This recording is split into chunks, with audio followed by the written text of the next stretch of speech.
If you haven't subscribed to the channel yet, make sure to do it now.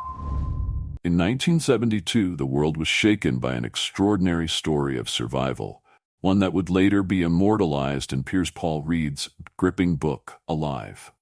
This is the story of a plane crash that left its survivors stranded high in the unforgiving Andes, forced to make impossible choices. Chapter 1: The Crash. It all began on October 13, 1972. A Uruguayan Air Force plane carrying 45 people, members of the Old Christians rugby team, their friends and family, was bound for Santiago, Chile. But as it soared over the Andes, disaster struck. Poor weather and navigational error drove the plane into the mountains, crashing at an altitude of over 12,000 feet.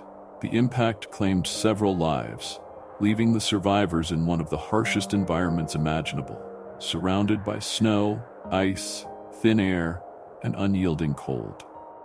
The wreckage of the plane became their only shelter, surrounded by an endless, barren landscape with no hope of contact with the outside world. Chapter 2: Initial Survival. They clung to the few rations they had, bits of chocolate, snacks, and small amounts of wine. Each day they prayed and waited for rescue, but as the days wore on, hope began to slip away. Then, on the 11th day, they heard a devastating broadcast on a small radio. The search for them had been called off. No one believed they could have survived. The survivors were faced with a grim reality. If they were to live, they would have to rely solely on each other. This knowledge steeled their resolve. But the days ahead would push them far beyond what they could have ever imagined. Chapter 3: Facing the Unthinkable. With their food supplies exhausted, the survivors had to confront a decision that would haunt them.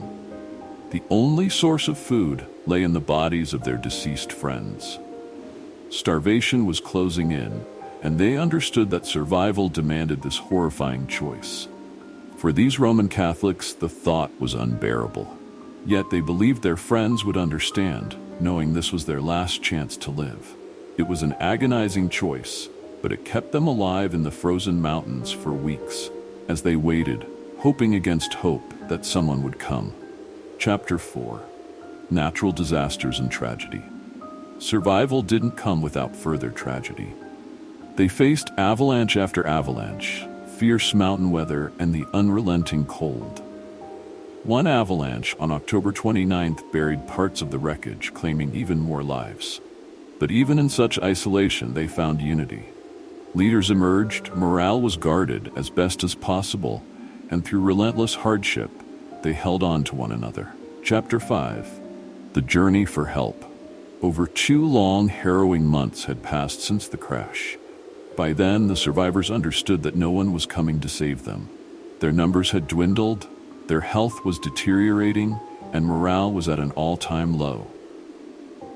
It was at this point that 2 of the strongest survivors, Nando Parado and Roberto Canessa, made a bold decision, one that would ultimately change everything.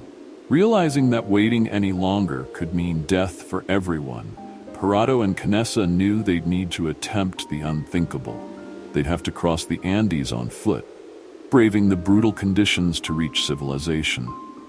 The journey would be perilous, but the men were determined. They fashioned makeshift sleeping bags from plain insulation and salvaged what little food and supplies they had. Each man knew that survival now rested on their shoulders. It was a final act of courage and desperation. On December 12, 1972, they set out, their faces etched with the weight of their mission. The conditions were relentless. The high altitude brought suffocating thin air, the biting cold seeped into their bones, and the snow-covered terrain stretched endlessly before them. But Parado and Canessa pressed forward, driven by a fierce determination to save their friends. At times they were reduced to crawling, exhausted and starved, clinging to sheer cliffs with nothing but a will to survive. Each night, they huddled in their makeshift sleeping bags, conserving every ounce of energy they could. Days blurred together as they trekked through hostile terrain, up and down the mountainsides, every step feeling heavier than the last. For 10 grueling days, They climbed and descended, their bodies weakened, yet their spirits unbroken. Finally, their perseverance was rewarded. They spotted a lone Chilean farmer in the distance, a vision they could hardly believe. This farmer, stunned by their appearance and horrified by their story, took action.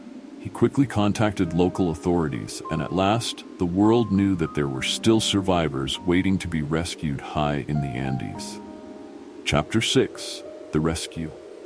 On December 20, 1972, exactly 72 days after the crash, the helicopters arrived at the crash site.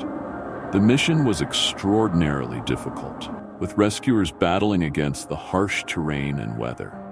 As the helicopters touched down, a wave of relief washed over the remaining survivors. They had endured so much: the despair of abandonment, the devastation of loss, and the excruciating decisions they had been forced to make. When the rescuers reached the survivors, they found 16 people, hollow-eyed, gaunt, yet alive. These survivors had been transformed by their experience, enduring something few could even fathom. Tears filled their eyes as they climbed aboard the helicopters, leaving behind the wreckage, the frozen graves of their friends, and the nightmare they had survived.